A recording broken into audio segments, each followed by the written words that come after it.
fasten seatbelts. Right. Fuel selector fullest, I'm going to the left. Set the brakes. Beacon off. Engage the starter.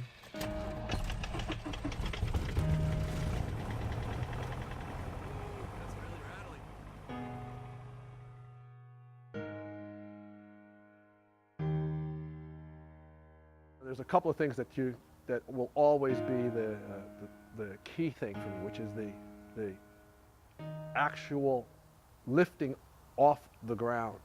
Some people are predisposed to being on the ground and they camp and they hike. Some people are predisposed to water. They buy boats, they water ski. And then there's some people like me who like lifting off the ground. And I can't ever get enough of that elevated feeling. I see things in the Z-axis. I see things with a very long horizon. I see things that are human-sized but small, and I do that all from a plane. This is a plane that I own in partnership with another individual. It turns out that owning a plane is very much like owning a boat. You have only so many weekends out of a particular season that you can take advantage of it, and there are a lot of priorities in our lives that are not about flying. So the best way to have access of the asset or of the plane is to have a partner or two and to share like a timeshare, right? I go on a certain weekend, they go on another weekend. So right now, this is good, right? We've got just pretty still air here. The sock is cantilevered down about 45 degrees, a little less, almost down low with no air. So we're at 3 or 4, 5 miles of wind, and it's coming from the north to northeast. As we get further into this day, that wind is going to pick up. So I want to get the flight in with the air reasonably still first. It makes it much more enjoyable. There's a hose. It's a very important hose. It's for circulating the oil from the engine to a cooler, to a radiator. Right there. And the hose that takes it in and takes it out rests on this skin. And if that particular hose were to be worn through, then whoever's flying would have a problem.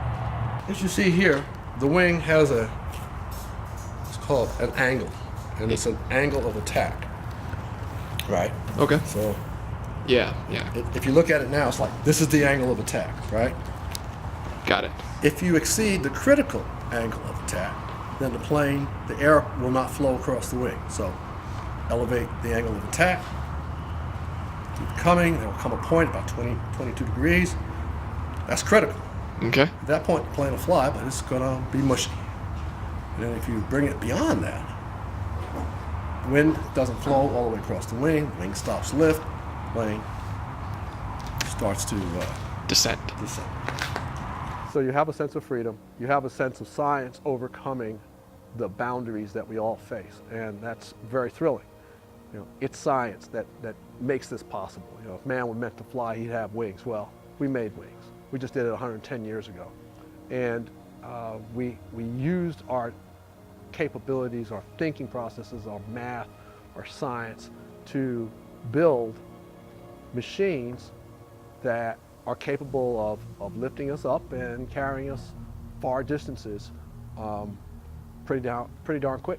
I've been flying in my head since I was 8 or 9 when I had my first flight. Mm-hmm. And airport like this, small yellow planes, a Piper Cub carried 2 people essentially. Mm-hmm. And I could look out the window and see the wheel. And as we rolled, I could see the wheel spinning. And then the plane lifted.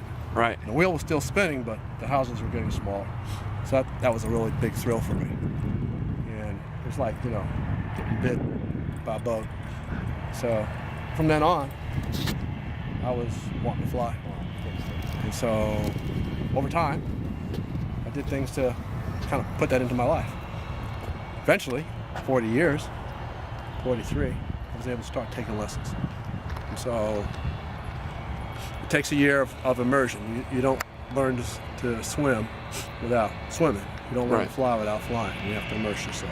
Yeah. But after a year of immersion, I was deemed safe enough and sane enough to get certificated. So private pilot, single engine landing. So switch on, fuel pump on,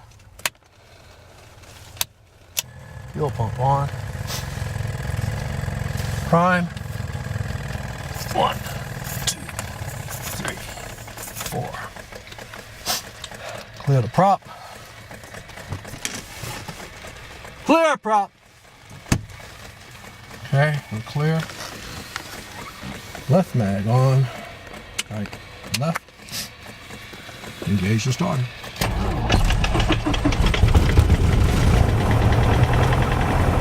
That's really rattling. I like it.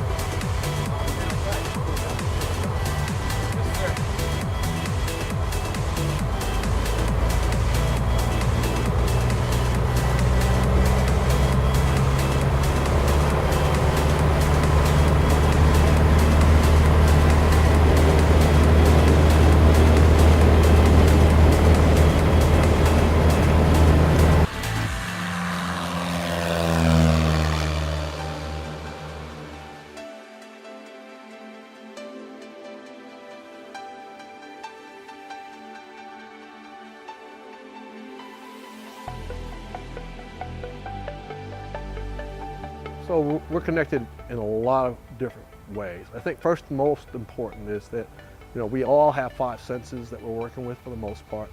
We've all been placed in these bodies, and we've all been charged to go find the thing it is that we most want to do and to do those the very best that we possibly can. And that's everybody. So it's a great experience to reinforce that, to affirm that. In this hangar is built in 1940, 43, 44. There's a timber right above my head. That timber is made out of one piece of old forest wood. You can't find that anymore anywhere in the forests today. But it's just a testimony to the fact that out of the resources of this state, very great things have been built up. And they're shared not just by one individual. It's not greed here, it's about a share. And the share of science and technology, the share of natural resources gives us a better experience in our lives, gives us more for our children to take away. And we can pass that generationally right on down. So, 50, 60, 70 years from now, this plane will still have the ability to fly. The technology is there. And the beauty of this valley is still going to be here for us to enjoy. So whether it's me, my children, my grandchildren, they'll have that. Right? And that's a major legacy for any of us who are adults to leave.